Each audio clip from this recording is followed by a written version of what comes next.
Dia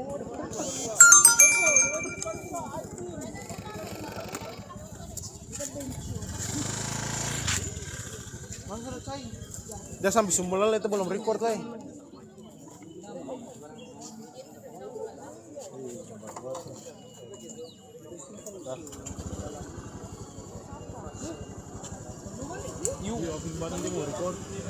Mau record Zoom ini, tanpa Zoom. Mau Zoom di mana? PJ semangat ya. Hah? Ntar boleh, ntar mau buka laptop dulu. Buka laptop nih. Malas, gila ngopo.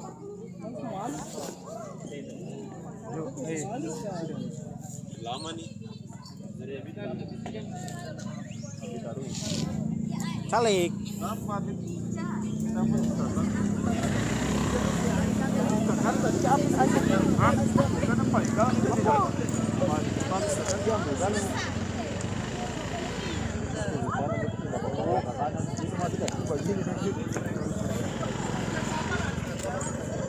Tapi tutup itu mudah kalau tuh tahu.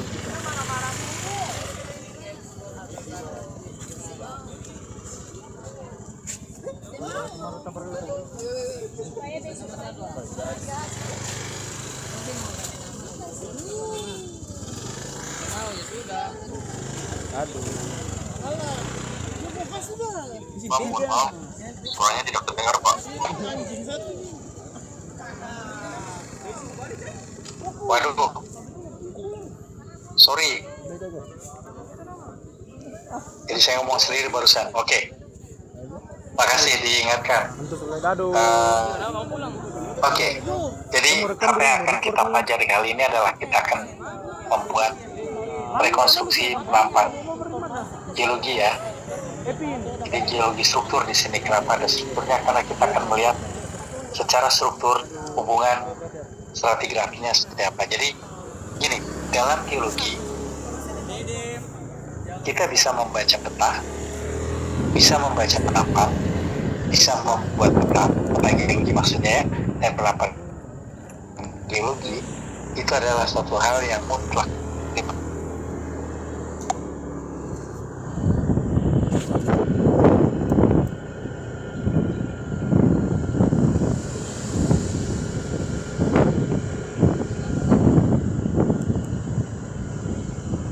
Stratigrafi, yang kedua adalah struktur. Stratigrafi adalah urut-urutan pengendapannya, ya. Mungkin nanti ada intrusi, ada metamorfosa dan seterusnya. Itu adalah proses yang terjadi. Kemudian semua itu nanti akan dikenai oleh struktur, ya. Ini yang nanti akan kita lihat. Bisa membaca, bisa membuat penampang dan peta geologi adalah suatu hal yang mutlak bagi kita. Kemanapun kita berlari setelah ini, mau ke geologi teknik, ke migas, ke pertambangan, ke lingkungan, apapun itu yang berbasis geologi, maka tetap membaca peta menjadi mutlak. Membaca peta, membaca penampang, dan membuatnya menjadi mutlak diperlukan. Oke, nah seperti biasa kita akan mulai dengan hal yang selalu kita lakukan, yaitu observasi. Ya, observasi dan data collection adalah dasar kemampuan kita ya. Dari situ biasanya kita akan lakukan mapping. Mapping apa ya? Hasil observasi kita map. Map ini bisa dalam berupa peta XY ya, bisa berupa jadi 2 dimensi peta geologi, bisa juga 2 dimensi penampang. Kenapa? Kita bisa membuat satu lintasan section saja gitu ya, kemudian kita buat penampangnya. Boleh penampang geologi, atau misalnya di stratigrafi kita membuat penampang stratigrafi, itu dua-duanya masih map ya. Yang satu vertikal, vertikalnya bisa dua arah juga ya. Bisa satu dimensi pemboran, misalnya vertikal saja. Kolom stratigrafi. Kolom stratigrafi sebetulnya itu menggambarkan dua dimensi sebetulnya ya. Tiga dimensinya ya kita tinggal tambah ke satu sisi saja. Kita juga bisa membuat tiga dimensi dengan kita menggunakan koordinat X, Y, Z, kemudian isinya kita masukkan di sana. Oke, dari situ kita perlu melakukan data analisis. Ya, data analisis ini kita bisa mencari dynamic, bisa mencari kinematik. Dinamika, apa tadi? Saya lupa dinamika apa. Dynamic, kinematik kita mencari pergerakannya, ya bentuknya dinamik. Bagaimana hal tersebut terjadi, kalau nggak salah saya agak lupa ada dua hal ini. Kalian jangan lupa tapi ya, dynamic dan kinematik. Terus yang dinamik, kinematik atau pergerakannya kita akan bicara dengan cross section. Kedua ini adalah data analisis yang kemudian kita akan menghasilkan satu interpretasi. Jadi ini semua masuk kembali ke sini ya. Terus dari sini kita bisa menggambarkan dalam bentuk physical model maupun numerical model. Numerical model kita masukkan ke software, physical model mungkin kita buat penampang, kita melakukan sandbox, analog model itu ya, termasuk physical model. Kemudian kita akan dapatkan rekonstruksi dari strukturnya. Jangan lupa di sini kita butuh juga pengisinya apa ya. Jadi tetap stratigrafi kita nggak boleh lupa. Oke. Kita lanjutkan. Ini adalah observation kita. Dari observasi kita tahu bahwa kita akan berhadapan dengan hubungan stres dan strain. Bisa jadi brittle, bisa jadi plastis. Ya. Kemudian kita lihat ini. Kita sudah tahu juga hukum Hooke. Ini hampir setiap kali perkuliahan kita akan berbicara tentang strain dan stress.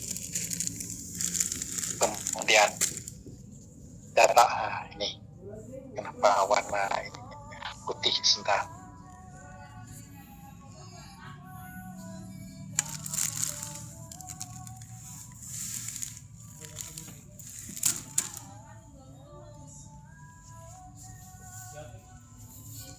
Nah, udah gini aja lah. Ini struktur geologi ya. Ada yang brittle, ada yang ductile. Kita punya fracture, joint, shear fracture, silicon sign, vein, gas, fracture urat, fault, atau stilolit.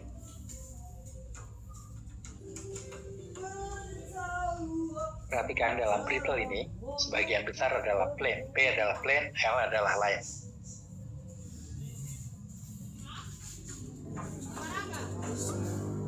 Kita berhadapan dengan ductile, maka kita akan berhadapan dengan fold, cleavage, foliasi, lineasi, kemudian sumbu lipatan. Ini adalah folding. Ingat ya, sumbu lipatannya ini adalah folding. Garis sumbu ini, bukan bidang sumbu, karena kita punya bidang sumbu. Ya, dan ini adalah sumbu lipatan, garis sumbu lipatan. Ini adalah yang ductile ya. Oke, kita lanjutkan dari sini kita guys. Oke, di sini kita lihat nih. Kita lakukan pengoleksian data ini. Oh iya, software paint mineralisasi banyak kemana-mana. Kita lihat yang besarnya ini, yang permukaannya, yang kecilnya. Kita juga akan lihat potong-potongnya. Kenapa potong-potongnya ada ini? Kita punya silicon sign di sini, kita punya stilolit, kita punya shear fracture, kita punya uneassailed vein. Ini adalah beberapa contoh data observasi yang kemudian nanti kita akan combine. Ya, berikutnya masih kita lihat step incline deep. Nah, steeply berarti dia terjal. Ya boleh di atas 60 boleh kita lihat terjal, kita ukur, mesti kita tahu kedudukannya ya. Kalian harus sudah bisa mengukur nih.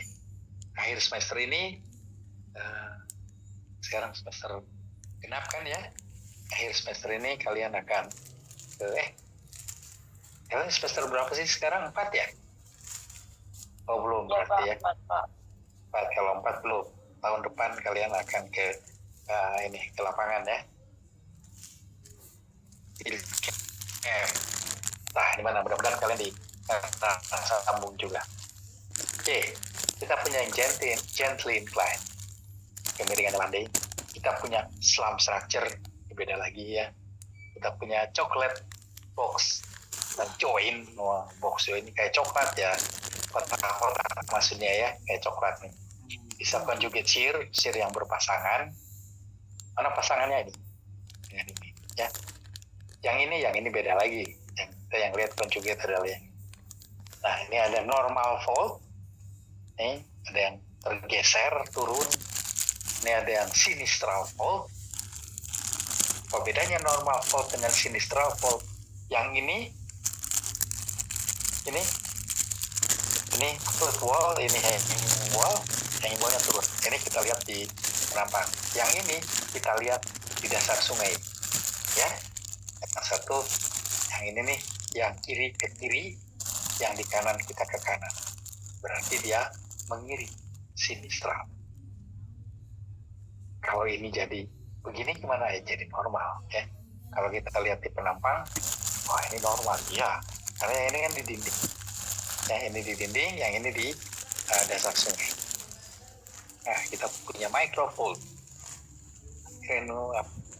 Granulation cleavage katanya. Kemarin kita sudah lihat ini ya. Granulation ini terlipat-lipat juga nih cleavage ya. Yang ini microfold. Oke. Apapun itu nanti kita akan coba analisis dan menggunakan statistical method.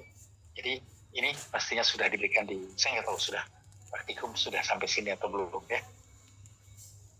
Ini penentuan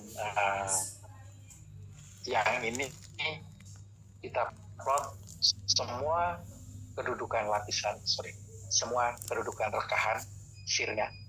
Bahkan kita punya pergerakannya di sini, coba perhatikan. Ini adalah pergerakan sesarnya.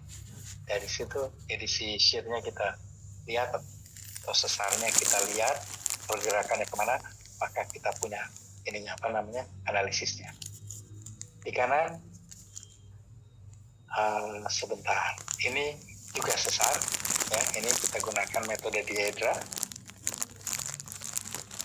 Pergerakan sesarnya kita harus tahu. Kemudian yang ini sama juga, ini dihedra semua ini ya. Ini analisis menggunakan dihedra yang ini ya. Oke. Nah, sekarang kita perhatikan ada satu hal yang menarik tuh. Kenapa tulisannya begitu semua?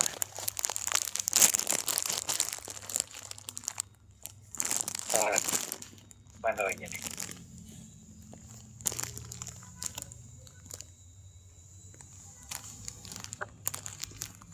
Nah, kita aja lah.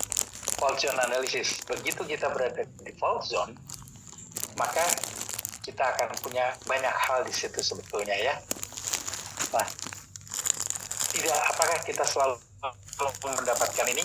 Ya, harusnya sih ya, tapi lebar zona ini belum tentu sama. Bisa juga sangat sempit, bisa juga tidak terlalu kelihatan. Yang jelas, kalau kita punya satu khosroh, bagian terluar dari efek sesar ini, sesarnya yang dalam ya, koridor ini adalah sesar yang bergesernya ini dimensinya ke sini. Nah, makin keluar, makin jauh, itu makin tidak kelihatan. Kita lihat hanya fracture aja di situ. Yang di sini kita dapatkan non-foliated kataklastik, kata klasit ya. Kemudian kita dapat juga yang foliation. Yang berikutnya kita punya old gouge, hancurannya, yang di core zone-nya. Kemudian ada breaksinya juga di sini.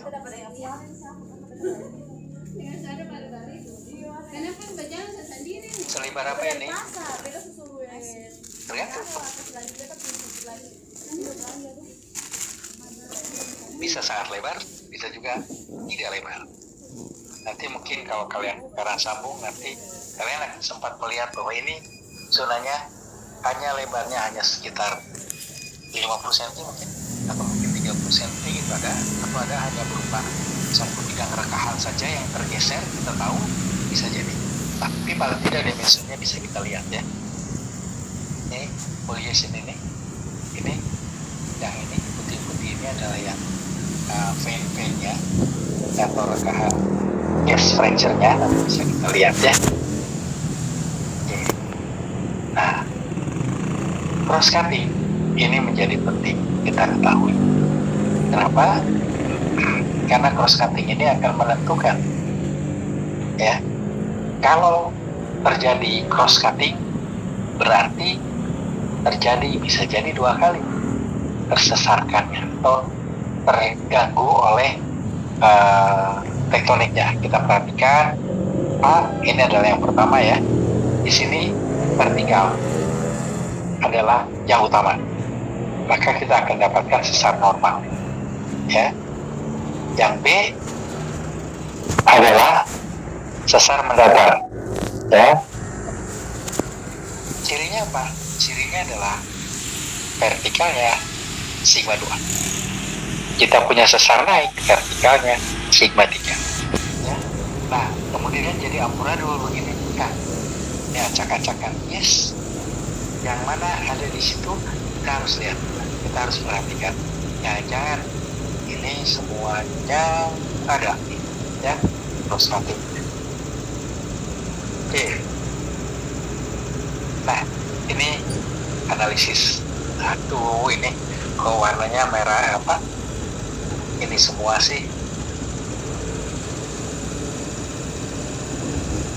Saya tidak sempat perhatian tadi ini ya. Oke. Ini adalah bagaimana kita mengenali sesar ya. Jadi kalau kita punya stres vertikal, maka akan membentuk sepasang shear fracture yang membentuk sudut lancip terhadap sigma 1. Perhatikan ya. Nih. Sepasang. Kemudian mana yang terbentuk? Dua-duanya terbentuk, tapi salah satu akan dominan.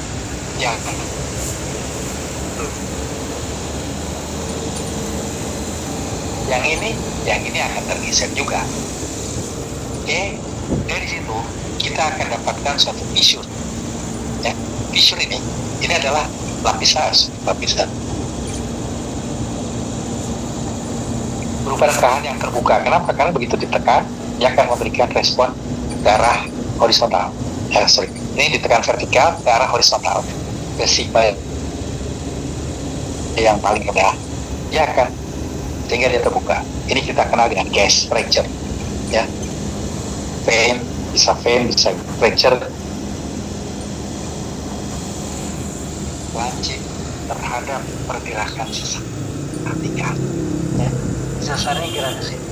Naik, lihat sudutnya lancip. Nah, yang ini gimana? Sama, ya. Dia akan membentuk sudut lancip. Itu yang harus kita lihat.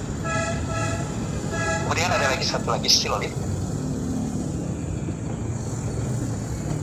Ini biasanya terbentuk di gamping ya, di mana rekahan ini tegak lurus terhadap sigma 1. Jadi dia akan sebidang dengan sigma 2 dan sigma 3. Okay. Kalau kita punya stilolit, maka kita bisa melihat kesebidangan sigma 1 dan sigma 2. Sigma 3 dan sigma 2, ya. Nih, stilolit. Juga pada arah ini akan terbentuk lipatan. Nah, kalau kita gambarkan ini terhadap ini stilolit atau sumbu lipatan terhadap gerak sesar, maka dia akan membentuk sudut tumpul karena lancipnya ke sana ya. Dari sini sama juga sudut tumpul karena lancipnya ke sana. Ya. Oke, nah, jadi yang di kanan ini kita bisa lihat. Oke, saya punya sudut lancip, sudut tumpul. Kita akan vein atau gas fracture. Kalau vein dan gas fracture kita akan tahu, kemudian kita akan lihat, oh saya tahu kalau gitu saya punya sesar ini adalah menganan dekstral ya. Arah geraknya sigma 1-nya dari sana. Ini adalah dari statistik metode kita cari kedudukan umumnya ya. Kedudukan umum dari sesarnya, rekaan-rekaannya, kemudian nanti kita akan simpulkan seperti ini. Mudah-mudahan ini saya nggak tahu sudah diberikan di praktikum atau belum, tapi praktikum kita akan lari sampai ke sini ya.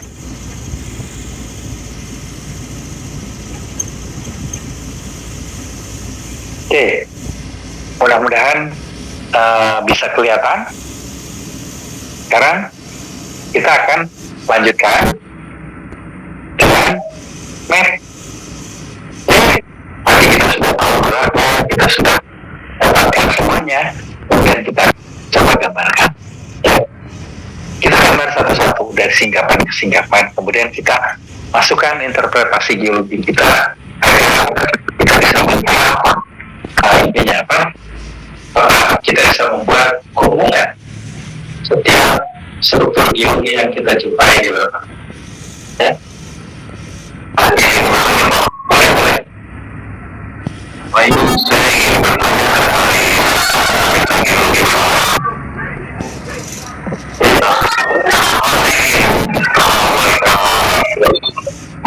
di slide Pak. Boleh silakan. Bisa Pak. Oke, silakan. Misalnya ditemui satu singkapan yang terdapat desa di lapangan Pak. Misalnya dapat di titik ini. Nah, supaya kita anggaplah sisanya sampai sepanjang ini, itu gimana ya Pak? Sedangkan cuma terdapat satu singkapan di sini. Oke.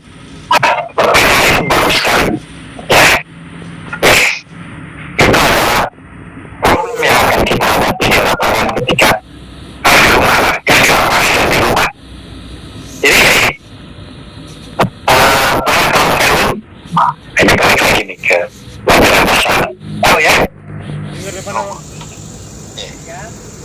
Peru adalah kita mencari hubungan stratigrafi berdasarkan kedudukannya kan.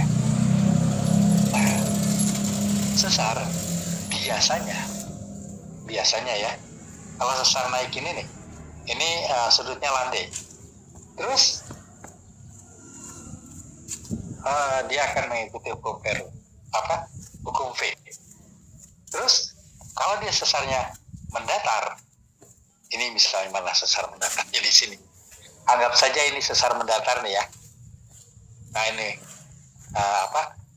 Cisco fault system. Nah ini sesar mendatar. Kita tahu dia sinistral ya. Nah ini biasanya sudutnya mendekati vertikal, sehingga dia biasanya nabrak-nabrak. Itu adalah hal yang pertama kali harus kita pahami. Kenapa demikian? Karena itu akan menentukan ketika kita mencari pemenerusannya. Ya, sudah. Satu. Yang kedua, kita bisa lakukan pengamatan.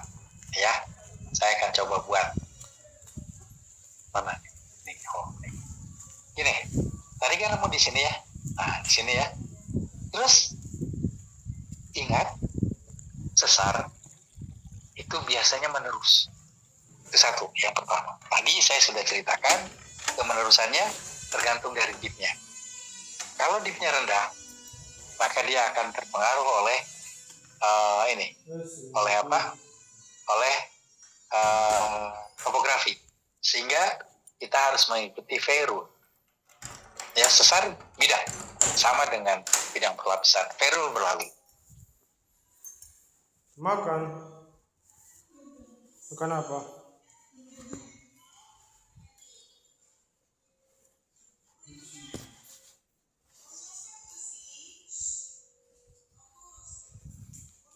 Kita lihat, sini kita menemukan sesar gitu ya.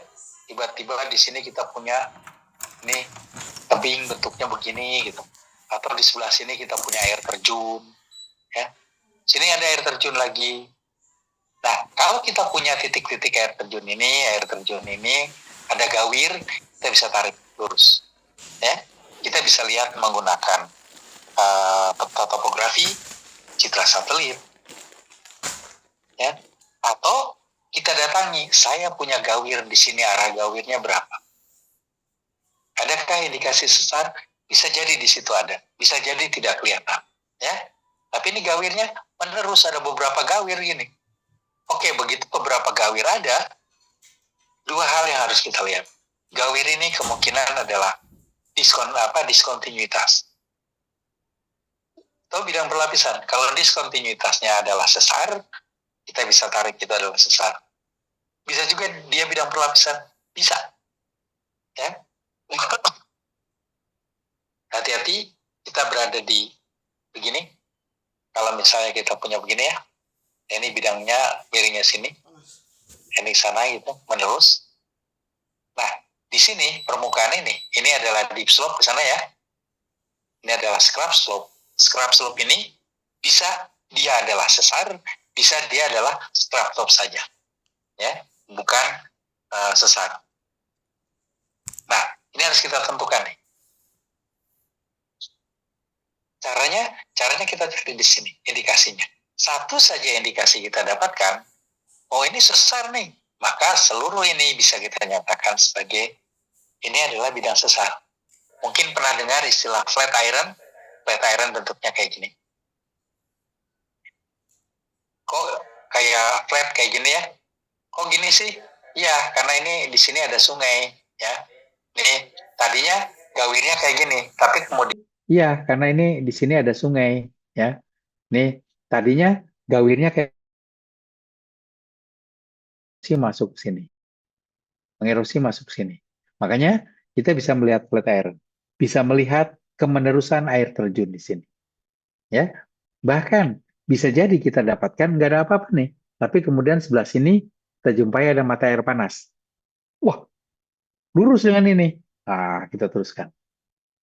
Ya, sesar. Sesarnya apa? Sesarnya nanti kita lihat dari analisis kinematiknya kita akan tahu ini geraknya apa. Sesar naik, sesar mendatar. Hanya harus ingat, kalau kita punya sesar mendatar, maka relatively kita punya sesar yang mana? Nih, yang vertikal, ya. Sesar normal lebih tidak vertikal. Sesar naik, apalagi. Ini mah, tapi jangan salah, sesar naik itu ada dua jenis. Ada yang reverse, di mana reverse sudutnya terjal, ada juga yang truss. Truss sudutnya landai, tapi truss pun kadang-kala begini bentuknya. Kita jumpai kita jumpai di atasnya kayak gini. Ya. Begitu kita jumpai ini terjal, tapi begitu ke bawah dia ternyata menjadi listrik fault. Ya. Nah, ini adalah sesar naik truss. Kalau sesar naiknya reverse dia akan bentuknya begini. Mendekati vertikal lah, sana gitu ya. Nah, ini bidangnya. Sebentar, saya ganti warna.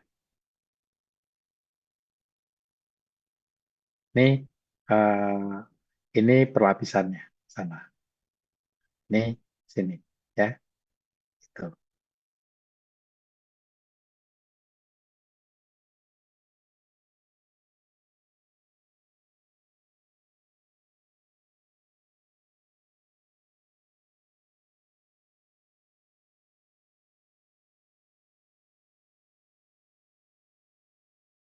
Ya mungkin ini miringnya agak gini lah. Jangan terlalu vertikal sekali lah, agak miring dulu. Sesar naik itu ada dua jenis. Kalau kita dapat yang bisa jadi kita dapat yang sudutnya landai. Tadi ya ini ya di sini di sini. Jadi rada terjal di sini tapi kita tahu bahwa ini adalah sistemnya adalah truss. Ya. Sesar mendatar relatively vertikal. 80 ya bolehlah, 70 masih oke. Perhatikan kemiringan sesar mendatar ini bisa bolak-balik. Bisa miringnya ke sana. Nah, begitu kita ke bawahnya begini, yang di sisi sini miringnya ke sana, di sisi sini miringnya sini, gitu ya. Tapi sudutnya mendekati vertikal. Maka kita nyatakan ini adalah sesar mendatar. Ya. Terus, buat aja vertikal. Ya. Itu yang ini. Dan kalau dia vertikal sama dengan perlapisan vertikal, maka kita bisa gambarkan kemana saja. Ya, biasanya sih lurus kayak gini. Tapi tidak selalu menerus. Jadi bisa jadi putus gitu ya. Ini harus kita lihat. Dalam skala peta mungkin kita dapat di sini. Tapi bisa jadi nggak terlalu nyambung gitu, pindah, nggak apa-apa. Itu adalah sesar mendatar ya. Tapi kita lihat. Jadi ciri-cirinya kita cari dulu. Hubungannya satu dengan yang lain kita harus lihat. Strike, deep harus kita ukur bidang sesarnya. Strike-nya nanti akan kita coba melihat. Ya mungkin nggak akan lurus betul gitu ya.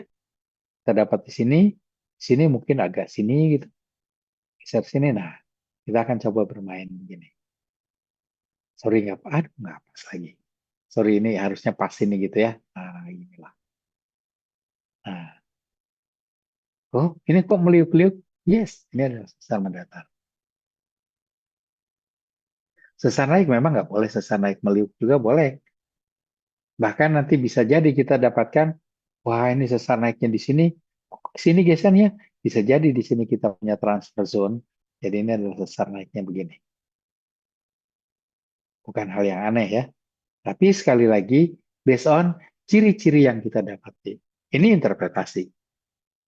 Tapi ciri-cirinya apa? Kita lihat bukti di lapangannya.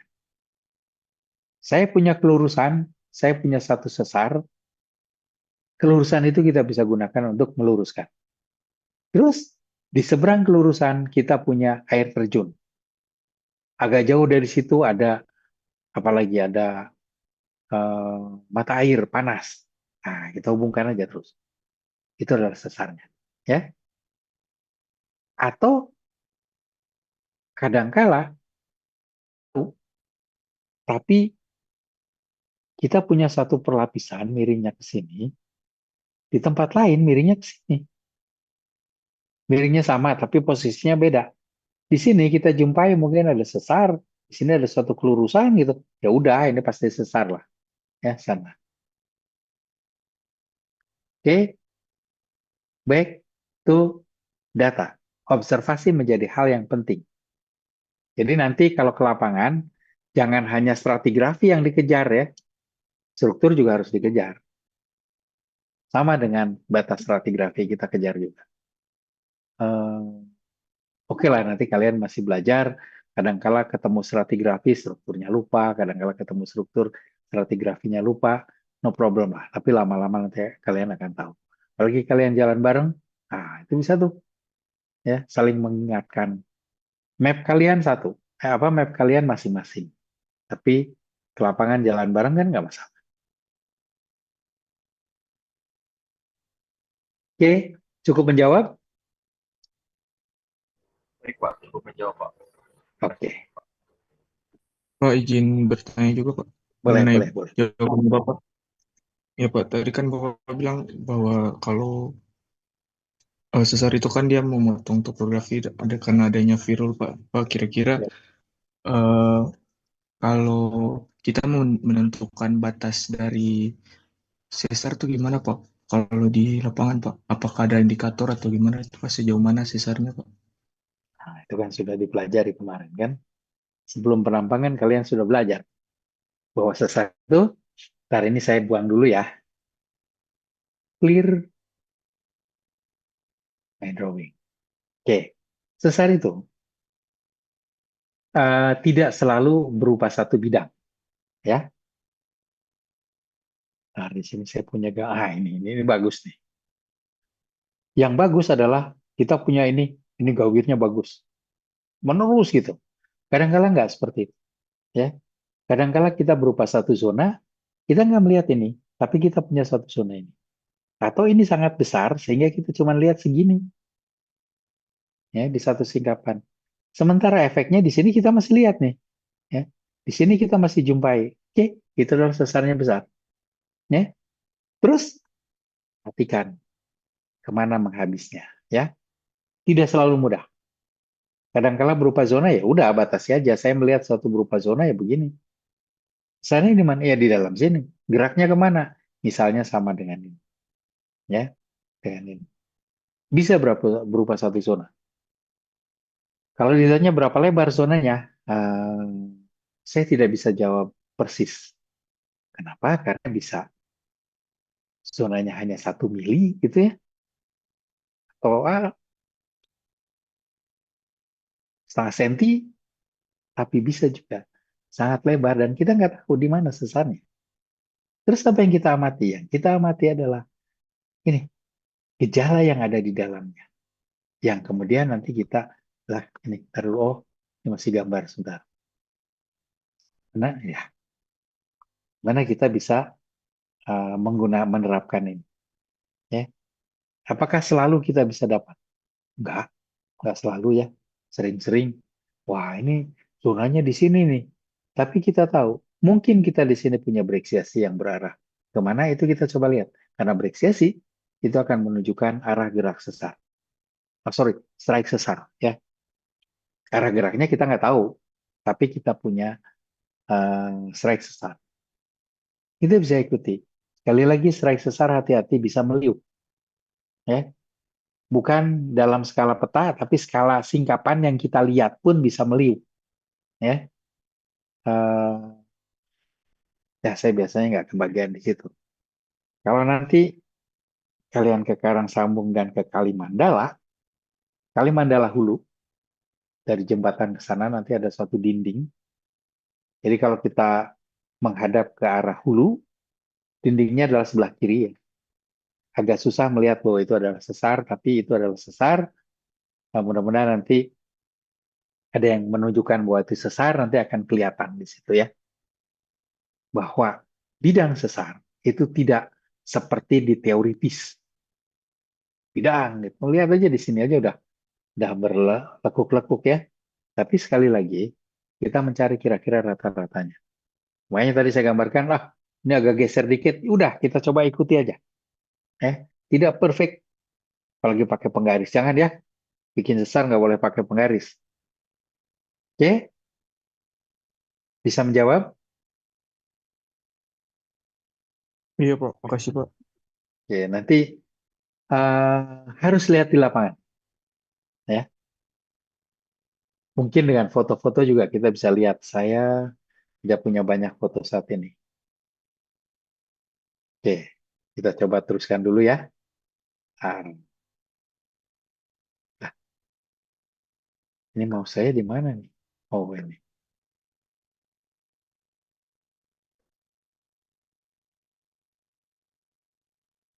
Kenapa saya terkurung? Nah, kok terkurung? Oh, ini dia.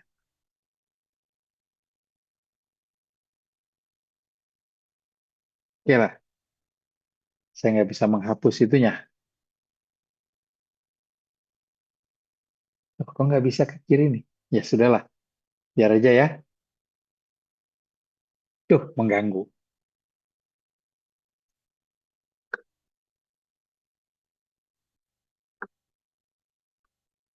Bisa malah. Nah, ini baru nih. Nah, tadi start. Oke, clear all my drawing. Oke ya.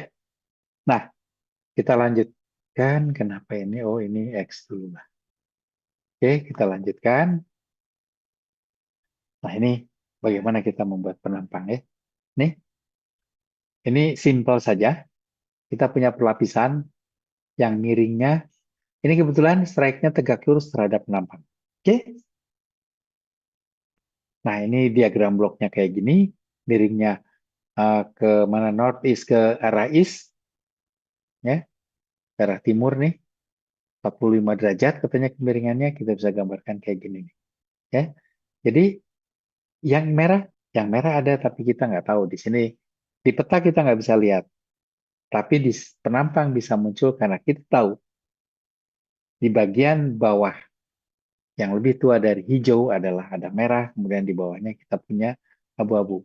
Ini adalah kekuatan penampang. Bagaimana kita tahunya? Mungkin di bagian lain di sini yang tidak terpetakan kita tahu ada merah. Ya. Terus kita tahu tebalnya. Jadi kita bisa gambarkan. Oke, mau tanya? Kenapa nih Pak? Jonas, Alison, mau nanya? Oke, kalau enggak dimatikan lah mic-nya ya. Oke, kita lanjutkan. Nah, ini kita lihat ini penampang. Penampang geologi. Dari sini kita tahu nih perlapisannya. Ya. Terus kemiringannya. Ini penampang.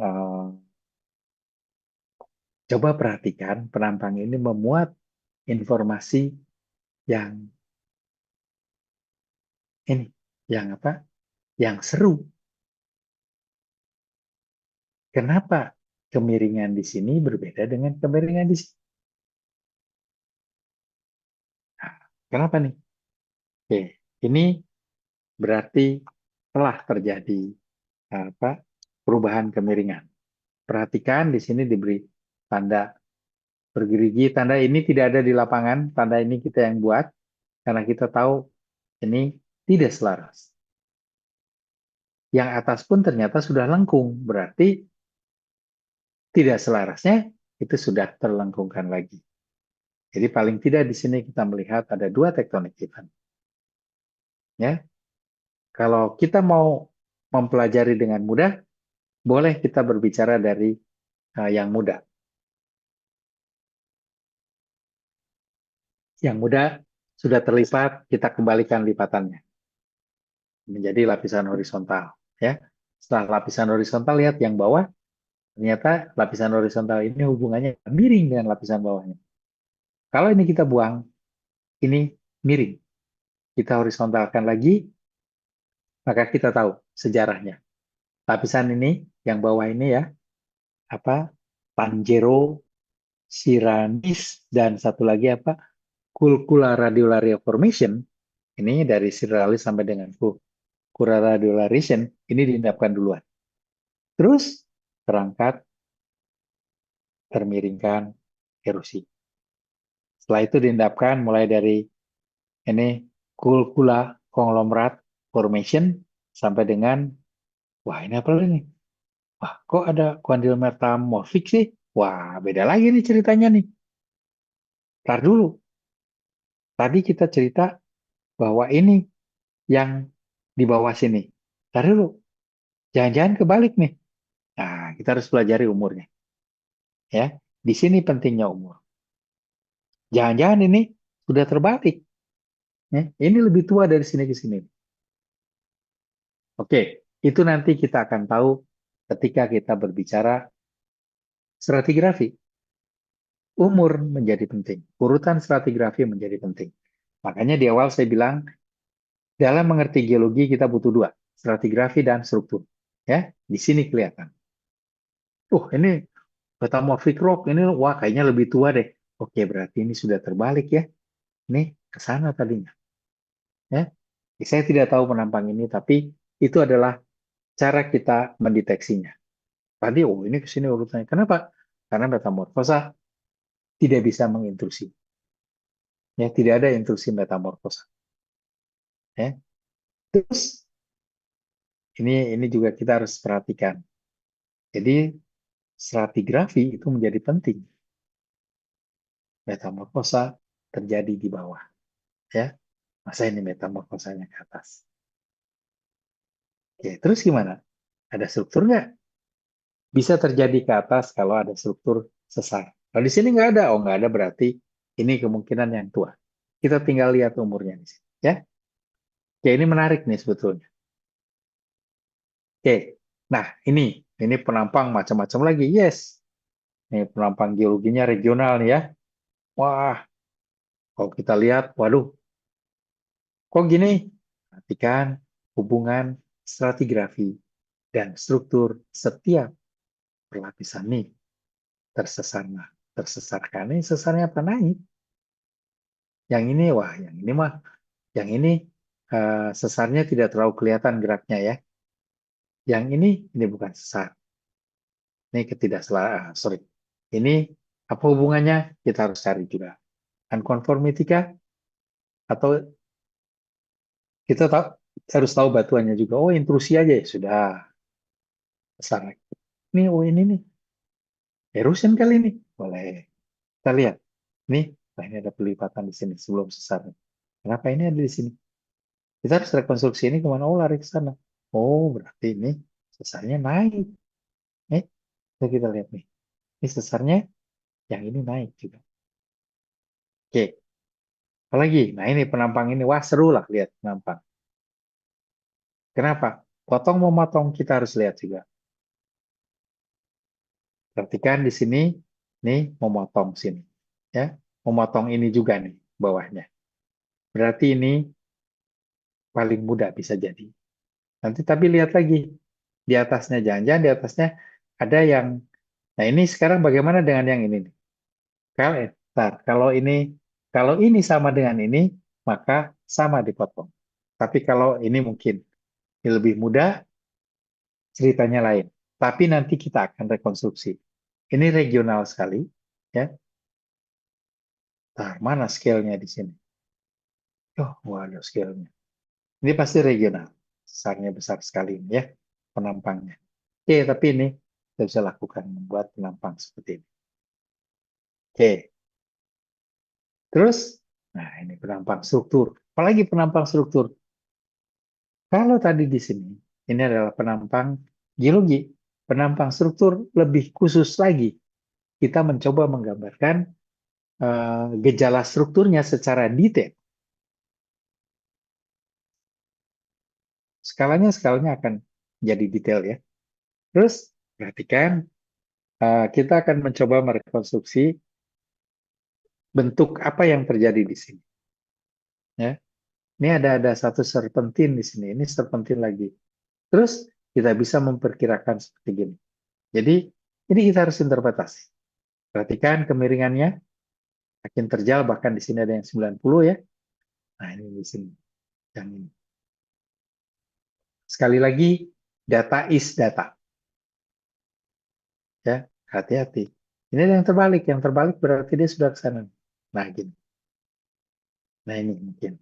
Perwakilannya adalah yang ini. Simbol ini menunjukkan bahwa miringnya ke arah selatan, tapi yang selatan ini tua. Ya, ini simbol terbalik ini. Karena harusnya miringnya ke sana. Nah, ini dari situ kita coba interpretasi. Ada sesar, ada syncline di sini, yang ini. Ada anticline. Kemudian ada syncline lagi di sini. Interpretasi pertama adalah kayak gini. Ya. Interpretasi kedua adalah begini. Yang ini bagian dari atasnya ke sini. Berarti ini sesuatu yang lebih lebih sulit lagi kita gambarkan karena ini menjadi menekuk ke sini, ya. Tapi apapun ini kita bisa lakukan interpretasi. Interpretasinya as simple as possible. Kenapa? Karena makin sederhana itu makin mudah terjadi di alam. Makin rumit bisa jadi betul. Tapi jadinya membutuhkan penjelasan yang sangat panjang. Nah, ini gimana? Ya gampang, kita buat aja kemiringannya kemana nih. Ini sekali lagi miringnya ke sana. Nah ini nih miringnya ke sana. Tapi dia terbalik. Oke. Nah ini kita punya. Kemudian kita punya terus gitu. Kita coba gambarkan dulu topografinya. Jadi pertama kali kita membuat, setelah jadi peta geologinya adalah kita buat arah penampang. Terus kita buat topografinya. Setelah itu pindahkan semua batas satuan. Ya. Terus yang ada kedudukannya kita plot kedudukannya. Terus kita akan membuat lapisan batas di bawahnya ini, di bawah atau di atas kedudukan lapisan ini menjadi sesuatu yang selaras. Bagaimana Pak kalau tidak selaras? Kalau tidak selaras, biasanya akan terlihat juga. Ya, kita buat yang selaras dulu biar gampang ya. Oke, terus kalau selaras maka ini akan mirip dengan ini atau mirip dengan ini. Berubah, berubah. Perhatikan ini kemiringannya berubah ya. Ini 60, ada 45, ada 58. Yes, kita gambarkan aja. Terus, ini yang nanti kita rekonstruksi. Di mana yang rekonstruksi? Yang direkonstruksi adalah batas satuan. Ya. Yang lain boleh sebagai bantuan. Tapi titik ini, yang 40 belum tentu nempel ke 45. Tapi batas satuan di sini harus nempel ke sini. Ya, ini, lihat. Ini lari ke atas nanti. Yang ini kita tidak punya juga. Tapi dia punya di sini. Maka ini harus nempel batas satuan. Ya. Itu kriteria membuat penampang. Nah, untuk yang ini, maka kita bisa buat, kita masukkan makin banyak data kedudukan, makin bagus, tidak selalu. Pada dasarnya kita harus mengelompokkan. Ya. Pengelompokan ini akan membuat kita mengerti hubungan stratigrafinya dan strukturnya. Oke, ini yang gampang, ini mah satu kemiringan saja gitu. Ini adalah yang di atas peta geologi, kemudian kita buat penampang yang tidak tegak lurus terhadap jurus, bukan ke sini ya, tapi miring sini, maka kita akan dapatkan tebalan semu. Sudutnya di sini 35, tapi di sini menjadi 28. Kenapa? Karena ini adalah kemiringan semu. Ya, tidak tegak lurus terhadap jurus. 35 derajat. Kalau kita buat penampang tegak lurus jurus, maka sudut ini 35 derajat. Tapi kalau miring, nih, ya tidak. Sorry. Kemiringannya adalah 43 derajat ya. Nih, 43 derajat. Kalau sudut antara strike dengan arah penampang 35 derajat, maka 43 derajat tadi harus kita koreksi. Bagaimana kita mengoreksinya? Kita bisa menggunakan, saya lupa persamaannya. Bisa pakai hitung atau kita pakai tabel. Ini kemiringan sebenarnya, ini adalah sudut lancip. Kalau kita punya kemiringannya 40, kemudian jurus antara sudut lancip antara jurus dengan penampangnya adalah 80, 40 tadi hasilnya adalah 39,5. Setengah derajat aja gesernya. Tapi makin kecil jurus antara strike dengan penampangnya, maka kita dapatkan yang tadi 40 ini ya, makin kecil. 45 derajat, yang tadinya 40 sekarang jadi 30,5. 20 derajat 16. Begitu kita 0, nggak ada. Ini lihat nih, 2,5 atau 10 derajat lah, tinggal 8 derajat. 10 derajat gimana sih? Balik lagi. 10 derajat adalah penampangnya arahnya ke sana. Gitu ya, sudutnya 10 derajat. Perlu kita koreksi ini. Ya. Ini dipermudah, kita buat perlimaan gitu ya. Ada yang per 10, perlimaan gitu di sini. Kita bisa hitung dengan ini. Dengan apa? Dengan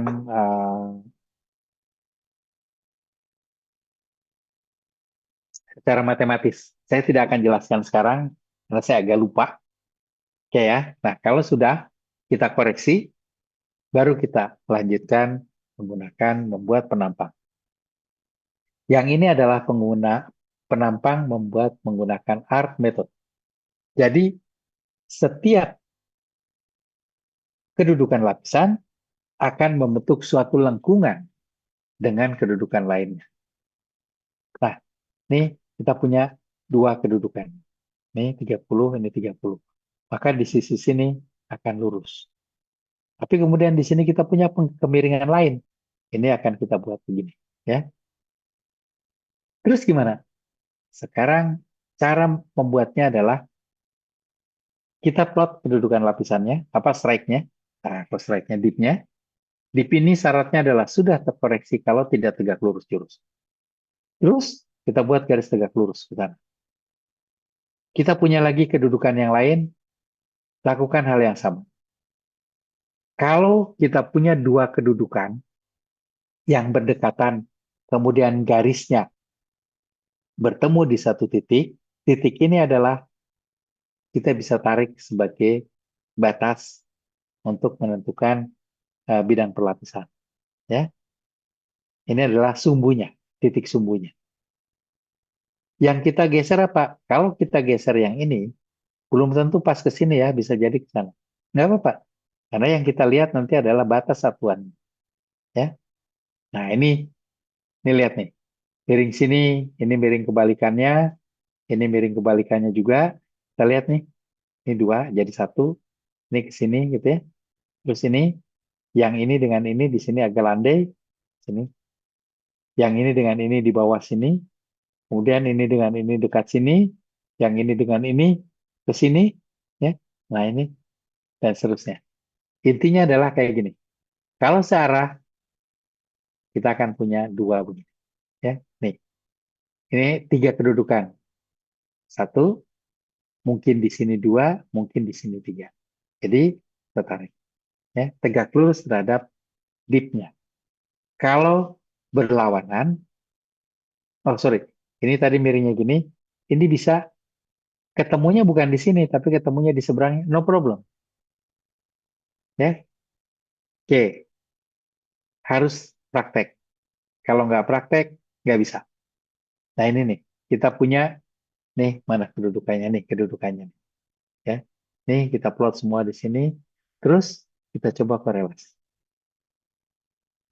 Sekali lagi, perhatikan batas satuan ini harus kita turunkan ke sini, kita plot. Ya, di mana itu yang nanti kita akan korelasikan. Sehingga nanti kita akan dapatkan penyebarannya seperti apa. Oke, itu adalah Archimedes. Yang kedua, saya akan memperkenalkan adanya King Method. King Method ini lebih mudah, ya. Tapi sekali lagi, kita harus, tadi kita sudah mengatakan sepintas, data ini harus kita kelompokkan, ya. Kalau ini perbedaannya jauh nih, jangan dikelompokkan. Kalau misalnya berdekatan 52, di sini ada 53, di sini ada 56 gitu, wah ini masih satu lah. Tergantung nanti per berapa derajat ya. Per 5 derajat, per 10 derajat, no problem. Nah ini nanti kita ambil satu. Yang mana kita ambil, silahkan saja. Boleh di rata-rata, boleh diambil yang apa? Yang pas, silahkan. Ya, ini sama nih. Ini juga nanti kesini banyak sebetulnya. 12, 10, 8 lah, 16. Adalah saya ambil 12 saja boleh. Ya nih, 12. Terus, ini yang nanti kita akan rekonstruksi. Ya. Nah, pengelompokan itu kita kenal dengan deep domain. Dalam King, deep domain menjadi penting. Terus, ketika kita memiliki dua arah kemiringan, ini kemiringan sini, ini kemiringan sini gitu ya, yang berbeda ini mungkin 20-an, ini 30-an gitu, kita harus cari batasnya. Caranya gimana? Tarik garis ini, yang 20 tadi dengan ini 30, sampai dia bertemu satu titik. Terus, kita cari yang berikutnya. Ya.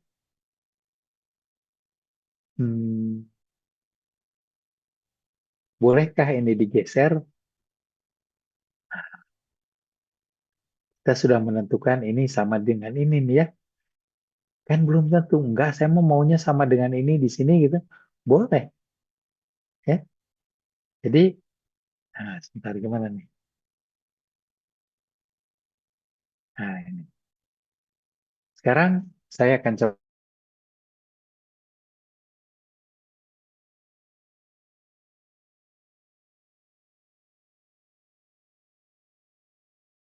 gambarkan. Yang ini, atau mau berlawanan seperti ini, kita bagi dua sudutnya. Ya. Nih. Boleh yang ini dengan ini, boleh yang ini dengan yang ini. Kita sama aja. Terus kita tarik garis. Setelah itu, garis ini akan mewakili perubahan kemiringan tadi. Ya, ini jadi sana. Di sini sama. Kita lihat nih. Saya punya satu di sini, gini, satu di sini. Nah, udahlah, ini saya tarik sana aja. Terus, ya yang ini nanti akan penentuan garis batas ini bagaimana sih? Ini harus digait juga. Jadi ini tidak boleh tengah-tengah sini, boleh. Yang ini boleh tengah-tengahnya, boleh. Ya. Boleh tidak tengah-tengah? Boleh juga. Tapi pertama kali mungkin ambil aja tengah-tengah. Ya. Kenapa? Ini nanti akan berpengaruh terhadap penyebaran perlapisannya. Ya. Kalau ini penyebaran perlapisannya, nih, kita akan lihat ini akan menyebar kemana. Kalau ternyata bukan yang ini, harusnya adalah yang ini. Saya tarik ini saya tarik ke atas lagi ya, karena ternyata harusnya di sini. Nah, di sini ini garisnya adalah ke sana, maka ini akan berubah kemiringannya ya, sana. Ini sama sih, tapi berubah interpretasinya. Oke, lupakan dulu itu, kita buat aja tengah-tengahnya dulu. Itu nanti akan ketahuannya ketika kita punya batas satuan. Ya, oke, taruh. Clear all my drawing. Nah, sekarang, nah, ya, ini yang penting adalah ini batas satuan. Jadi kita punya A, batas satuan A, B, C, D, E, F. Ada sekian batas satuan. Ternyata kita punya ini. Itu sama dengan ini. Ya, limestone. Ini shell, sand, ada sumbu di sini, sand lagi shell. Nah, setelah kita lihat, maka batas ini, batas garis ini, harus kita buat sedemikian rupa sehingga A ini akan nempel dengan F. Ya, kalau ininya kita buat di sini kan boleh aja nih. Ini kan ke sana jadi. Ya, terus ini jadi ke sini. Yang ini sini, ini akan jadi ke sini. Terus, sini. Ya, nggak pas. Nah, itu yang harus kita lihat ya. Susah, enggak juga. Tapi kita harus agak hati-hati di situ. Itu aja. Satu syarat dalam kita membuat king band, king method ini adalah ketebalan lapisan akan sama di semua tempat. Itu adalah clue yang harus kita pegang. Ya. Jadi berdasarkan itu dan tadi batas satuan ini harus nyambung. Apakah dalam kenyataannya selalu nyambung? Enggak juga. Kalau kita punya sesar, kita harus lihat juga. Tar dulu sesarnya di mana. Kita plot. Tapi selama tidak ada yang mengganggu, maka batas satuan ini harus nyambung dengan yang ada di sini. Yang bawahnya ini harus nyambung dengan bawahnya. Ya. Ini adalah limestone. Ini adalah limestone. Ini adalah limestone. Punya shell di sini. Segini shellnya. Harus nyambung ke sini. Ya. Wah, di sini enggak nyambungnya di sini. Yes. Sini luas kelihatan. Ini luas di sini. Ya. Sorry, sampai sini. Ya.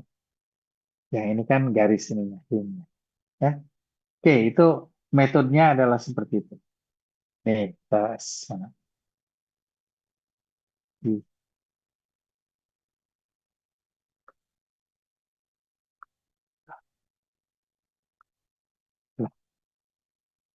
Nah, ya.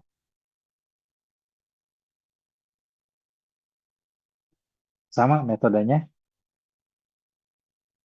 Yang ini juga sama. Perhatikan, ada kalanya menghabis nih ya. Habis ya sudah, itu tinggal yang ini. Terus kalau habis gimana? Yang ini akan nggak kelihatan di sini.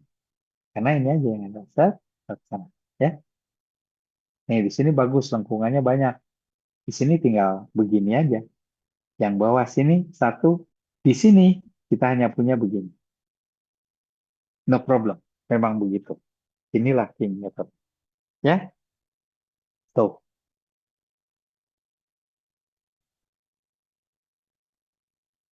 Nah, ini ada sesarnya. Iya. Kita gambarkan sesarnya seperti apa. Oke ya. Ada pertanyaan?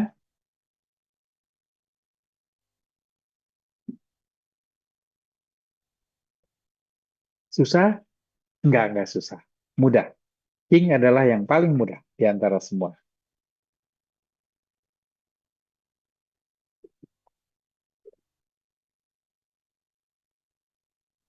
Yang perlu kita asah adalah bagaimana kita membuat deep domain atau pengelompokan deep tadi. Satu. Kedua, bagaimana kita menarik batas perubahan deep-nya tadi, deep domain-nya tadi. Kenapa? Karena itu akan menentukan penyebaran lapisan. Dan kita tahu bahwa lapisannya eh, konstan ininya, apa ketebalannya. Itu aja, tidak ada yang lain.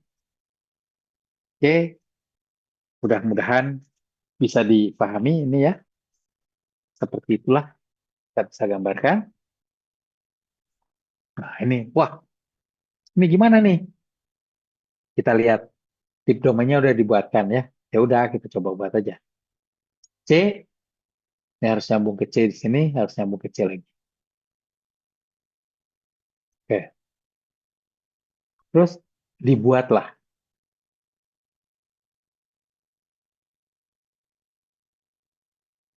Aduh, ini mana ininya? Clue-nya ya.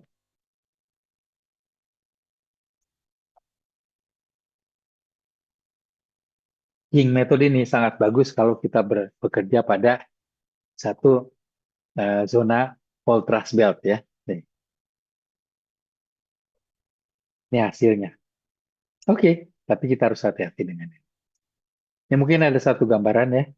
Nah, ini lihat. Jadi, kalau kita sudah bisa menggambarkan penampangnya, kita bisa coba paling spastik. Ya, kita kembalikan ke kondisi awal sebelum terstrukturkan. Kalau sudah bisa, sekarang kita kembalikan. Ini adalah perjalanan dari awal hingga struktur yang sekarang. Ya. Nah, bisa ini, bisa, mudah, ya tidak susah. Ya. Nih, contohnya lagi. Penampang ini sudah serumit ini, full trust belt. Wah, banyak nih. Yes, kita coba tarik ke belakang satu-satu. Sehingga nanti kita akan dapatkan seperti ini.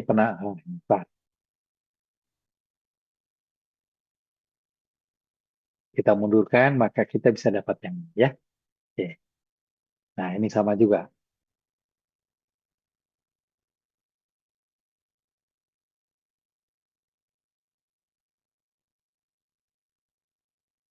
Kayaknya ini Indonesia Timur deh. Ada buruh formation ya. Oh ya, Tipuma Aiduna. Oke. Ini di daerah kalian situlah. Indonesia bagian timur nih. Buruh formation pasti dia di ini lokasi tipenya di Pulau Buru ya. Nah, ini lagi. Wah, ini apa lagi nih? Oke, perhatikan di sini kita melihat ini adalah peta geologinya. Kita punya penampang BB aksen dan AA aksen. AA aksen adalah tegak lurus terhadap dominan struktur. Maka kita akan dapatkan kayak gini. Ya. Ini sesar-sesarnya kelihatan. Yang ini juga kelihatan. Walaupun mungkin ini kurang ini ya. Yang ini yang kita lihat dengan bagus nih. AA aksen. Tapi BB aksen juga kelihatan. Perhatikan, semua yang muncul di peta geologi akan muncul di permukaan di sini. Yang ke atas ini rekonstruksi ya. Nih yang lihat adalah yang ini.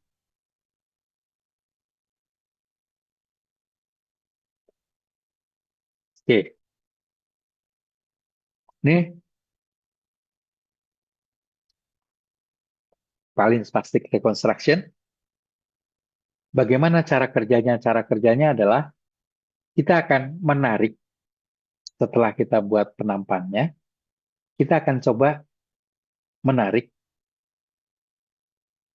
meratakan kembali sampai sebelum terendapkan apapun. Ya. Nah, di sini kita akan dapatkan besarnya. Kalau paling spastik ini apa?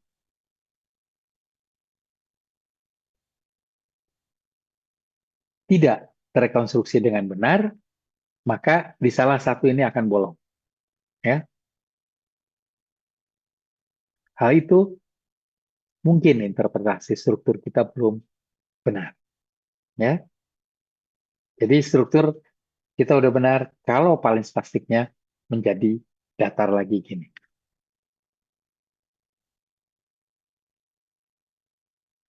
Jadi strain partitional model. Jadi kita partisi strainnya berdasarkan sesar-sesar tadi.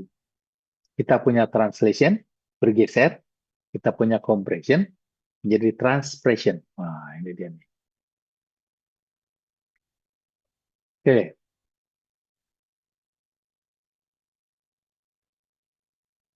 Geraknya ini. Oh, nggak gerak ya. Ini, gambaran ini kita bisa gambarkan di sandbox. Ini adalah model analog, yang model fisik analog. Kita bisa buat model ini. Dari sini kita tahu bahwa shorteningnya 30%. Nah, dalam pembuatan model kita bisa modelkan. Shortening ini adalah 30%. Nah, ini. Awal seperti ini. 10% mulai membentuk sesar. 20%, 35%, 30%. Ini adalah gambaran yang ini. Ya, ini ada yang naik ke sini. Nah, ini ada yang ini. Oke. Seperti itu. Ada pertanyaan? Ada, Pak. Oke.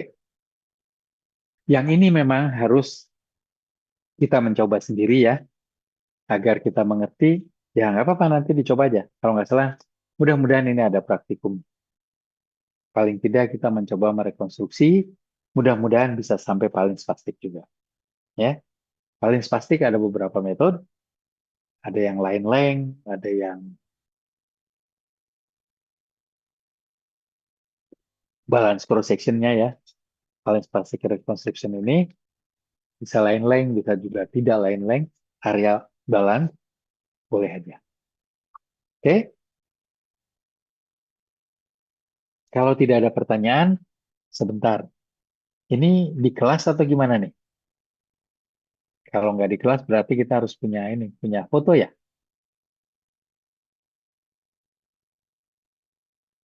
Untuk absen ya.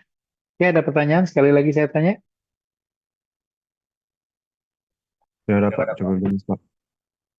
Oke, kalau nggak ada, saya akan sudahi presentationnya. Nah, apakah perlu foto? Silahkan. Kalau perlu foto, silahkan foto dulu. Buka dulu semua ininya ya. Iya Pak Sih. Karena ini di luar kampus Pak Sih. Oke, berarti harus ada foto. Betul, iya.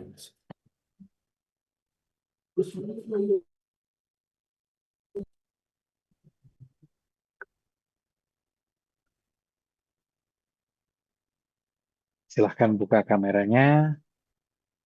Sebentar saja. Tuh, kemudian foto. Setelah itu, oke, kita sudahi ya.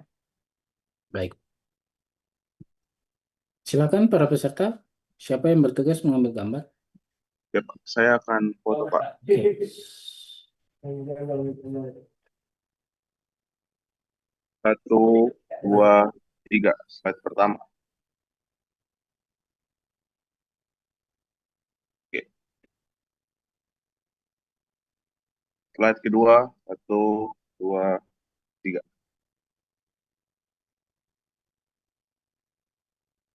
Oke, Pak. Sudah, Pak. Oke, kalau sudah, kita akhiri kuliah hari ini ya. Selamat siang semuanya. Pak Sep, ya Pak, selamat Yuk. siang para peserta. Selamat siang, Yuk, Pak. sama-sama. Siang, Pak. Yuk.